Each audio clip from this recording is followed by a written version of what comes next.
Today we are going to see or discuss about one of the commonly asked interview question related to SQL query. Therefore, today we are going to see how we can write a SQL query to return the second most recently departed train from each station. That means that we are provided with a table which contains the departure timings of each train departing from the corresponding station. For this particular writing a SQL query to get the this particular result, it is not. I won't say it is complicated, but it's a bit tricky to write a SQL query to return this particular to get this particular result until and unless you know the SQL query a bit in depth. Therefore, this particular we will try to discuss or we will try to see how we can arrive at a particular SQL query to get this particular result, to get the second most recently departed train from each station. Therefore, we are provided with a I have already created a table called train schedule, and I have inserted some records into this particular table. If I have named it as Express 1 means different trains and their corresponding departure station and the departure timing I have added. If I will just try to print that particular table content, table records using select star train schedule. Therefore, if I do that, I would get the train schedule table contents. Means it contains the train number, train name, and the station in from which it is departing and the departure time of that particular train.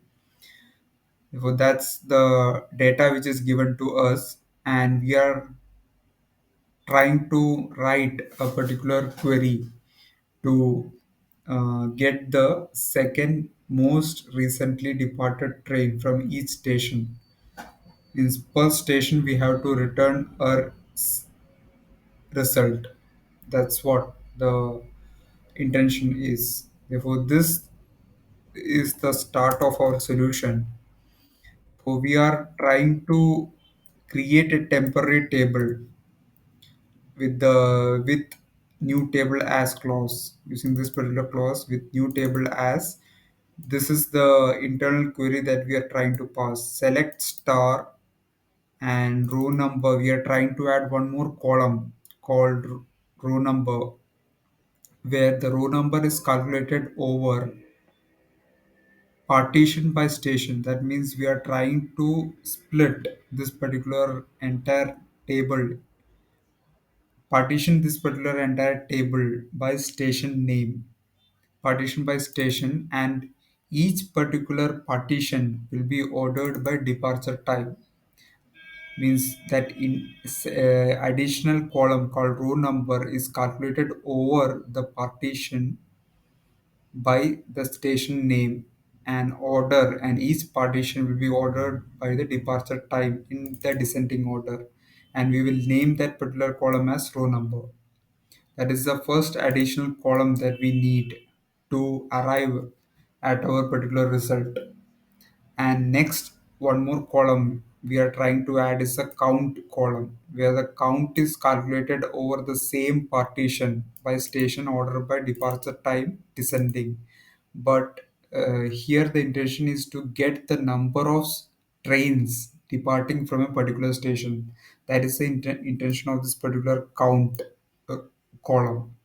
For that, we will get by specifying some additional arguments for the range parameter. Means it comes as part of the order by clause, order by departure time descending, and we can specify a range where that count should be calculated, where the range should be between the unbounded preceding and the unbounded following.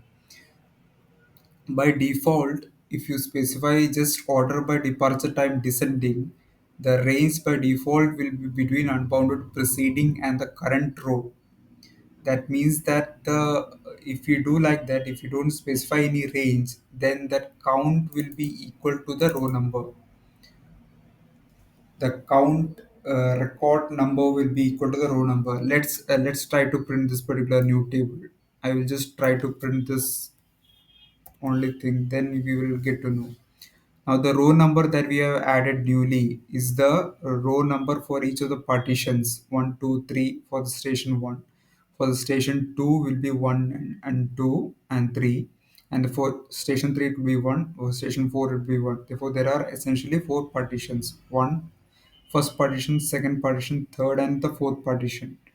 And the second column, count, represents the number of trains departing from a particular station. Therefore, here the count is 3 because for station 1 there are 3 trains departing from station 1. That is why the count is 3. Similarly, for station 2 it will be 3, and for station 3 it will be 1, and station 4 it will be 1 because only one train is departing from station 3 and 4. Let's try to modify this particular thing. Let's try to delete this particular range and try to print this particular table. How it will be, let's see. By default, range.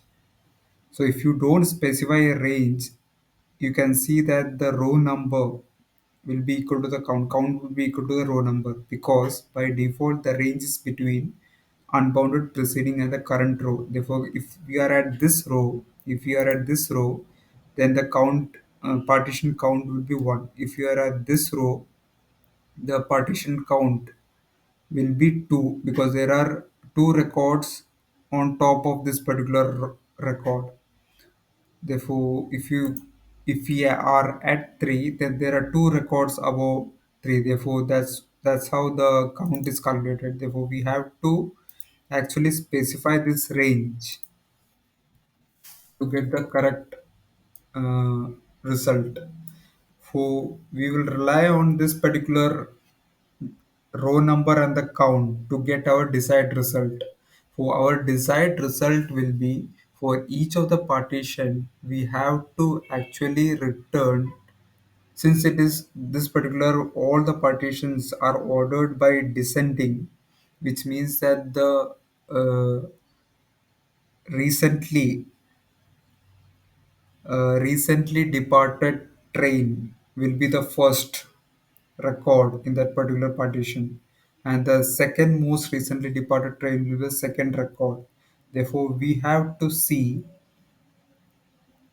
whether we have to see the row number should be equal to the second, means the one minus the number of records in that particular partition. So that's the logic that we are going to write over this particular new table that we have created. So since it is ordered by descending, we know that we need this particular record for the station 1 as the result. Express 1 should be our result, because it is the second recently departed train. The first recently departed train is the uh, for this particular guy. For the station 2, the second most recently departed record will be the Express 5, because it departed at it will be Express 4, I guess. Yeah. And for station 3, if the count is 1, that will be the entry, because there are no other trains departing from that particular station. Therefore, if the number of trains departing from the particular station is 1, the result set would include that particular train. So this is how we form a new table, and then coming to our final filtering clause using the where statement. Select star from new table. Therefore, select star from this particular new table where row number, you are actually trying to find out the row number equal to right case, because there are two cases. So if the count is 1, then row number will be 1. You return that particular record back. Else, you return the row number where the count is, return the row number where the row number is equal to the count minus 1.